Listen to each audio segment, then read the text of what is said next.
Meanwhile. PT2. Meanwhile.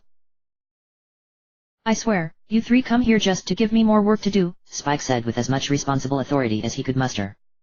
Which, in reality, wasn't much since the three fillies he was attempting to scold were about as old as he was. We're sorry, Spike. Scootaloo, Sweetie Belle, and Apple Bloom apologized in unison. Only Apple Bloom had the self-consciousness to look guilty at the mess that was now scattered around the library. She was also the only one who offered to ever help clean up. Do you need any help? No, girls, I think I can handle this myself. It's past your bedtimes, so you three should head home. Spike said with a sigh, having no wish to repeat the Cutie Mark Crusaders librarian's incident. Thanks for stopping by. The three fillies zoomed out of the library after saying their goodbyes, leaving Spike with the piles of books that they had been plowing through. History of Map Making and Cartography in Equestria. Spike read the title of the first book he saw, and he quickly realized that all of the books were similar in nature. I wonder what it was this week. Explorers? Cartographers? Probably something to do with Daring Do. The week prior, the three Cutie Mark Crusaders had spent the afternoon in the library to get adventuring cutie marks, though Sweetie Belle insisted it was archaeology. How they intended to do this was by reading every Daring Do book available, and leave them strewn about the library as though they intended to set up a literature scavenger hunt for Spike. The week prior to that they decided they wanted to be authors and were determined to read every book in the library to find out the best ways to write until they gave up and got started on the Daring Do books. They know something's wrong with Twilight. I doubt they know what, but they know something.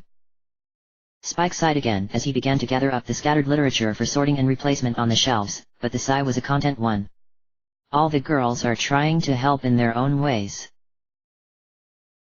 After the chaotic day where Twilight disappeared and the few tumultuous days afterward, Spike had fallen into a routine. With the librarian gone, it fell to him to keep the library in the condition that Twilight left it. 1 day turned into 2. 2 turned into 3. 3 days turned into a week, and still no sign of Twilight, but Spike kept things going as well as he could. After the first week, the other elements began to visit the library on a regular basis. Rainbow Dash would spend an entire afternoon sprawled out somewhere while giving a running commentary on the adventures of Daring Do, and Spike would often sit and listen when work permitted a break. Fluttershy visited almost daily to check on Aloysius and to have a cup of tea with Spike. Applejack and Pinkie Pie would also visit to drop off baked goods and snacks for him as well as chat about their respective businesses. And Rarity, his sweet Rarity, had insisted on taking him out on one of the weekend days to try out a new series of clothes she was developing. Spike felt guilty that he didn't pay more attention to all the fashion and tailoring terms and trends she talked about, but it was so hard to concentrate on anything but basking in her presence. The one time he asked why he was being used as a model, after strenuously asserting that it was no problem, Rarity had simply replied, Pinkie Pie said clothes with your body type would be in high demand soon, and we all know what to do when Pinkie dear gets a feeling. They think I'll be lonely without Twilight, Spike thought absently as he stacked the books and began to lug them over to the shelves. They're right. I don't know if I've ever been away from Twilight so long. The girls are amazing for going out of their way to visit and spend time with me, but Twilight doesn't have any pony wherever she is. I hope she's all right. The books were lifted one by one to their appropriate slots on the shelf. Every move was careful and precise. Everything had to be perfect if Twilight came back. When she comes back. Spike corrected himself, and he felt a little bit horrified that he would ever consider the possibility that he would never see her again. The little librarian was saved from further thoughts haunting him by a sudden knock at the door. Sorry, we're closed for the night. Spike yelled, and he hoped whoever was knocking heard. Apparently they didn't because the knocking continued to hammer. Jeepers, what's so important this late? Spike descended the ladder and reached for the doorknob to see just who was hammering on the door. Unfortunately for Spike, his timing was terrible, and the door flew open to smash the poor dragon into the wall. Spike! Spike! I had an amazing idea! The intruder shouted, and he knew immediately who the intruder was. Pinkie Pie! Spike tried not to growl as he slid the door closed and gave the pink earth pony a flat stare. You know it's past business hours, right? Can't your amazing idea wait? No, it can't, came the immediate response. Seriously, Pinkie? Come ba. Spike started to say, but was interrupted when a red frosted cupcake was jammed into his mouth. Sweet Celestia, did she use crushed inferno rubies in the frosting? And with her special sauce, too? It's like a party in my mouth, and everyone is on fire. Hush now, Spiky. Pinkie Pie has to share her amazing idea. She smiled widely before turning away to begin her story. So I was thinking about Twilight and how lonely she might be. After all, we're her friends and we're not with her. Not to assume that Twilight can't make friends wherever she is. That'd be silly. Maybe lonely is the wrong word. Homesick? That sounds about right. So I thought that maybe it would be nice for us to let Twilight know that we haven't forgotten about her. Spike tried to follow Pinkie Pie's rambling, but he was quite certain he would be breathing literal fire from that cupcake she had given him. Being a fire-breathing dragon made him naturally resistant to heat and spicy foods, but whatever Pinkie had given him felt like he had bitten off a piece of the sun. So, that got me thinking. How can we let Twilight know that we're still thinking about her? Then it hit me. A package. Ditzy was flying overhead while I was daydreaming and dumped her mail bags all over. Then I realized we could send her letters. But we can't use the regular mail. Ditzy's good, but I don't think she's that good. Then I remembered that we have a super special magic dragon who can send letters directly to ponies. You want me to try and drag on fire a letter to her? Spike said as soon as he had recovered enough feeling in his mouth and tongue to speak. Well, now I feel dumb for not thinking of that earlier. But you heard from Princess Luna, she isn't anywhere in Equestria and I don't know if I can send messages further than that. That's why I sent a letter to Princess Luna asking for her help. The response should be coming right about. Burp. Now. A letter conjured itself from the dragon flame Spike emitted, and it fell to the floor in front of him. He picked it up cautiously but stopped when he read the seal. Do not open until the elements are present. And just as he finished the sentence, a knock came from the door. Girls. So glad you could make it. Pinkie squealed as she threw the door open and invited more visitors inside.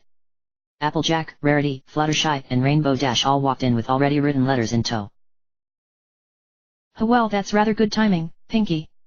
Spike said slowly as he broke the seal on Luna's letter and began to read to the assembled ponies. To my faithful friend Spike. Pinkie Pie contacted me regarding the possibility of using your Dragonfire to send a message to Twilight, wherever she may be. As you are no doubt more aware than any of us, your Dragonfire isn't limited in the same manner as our magics. Your Dragonfire sends messages not through mundane magical means that are limited by manipulation of the field and the abilities of the caster, but purely through your familiarity with the destination and its recipient.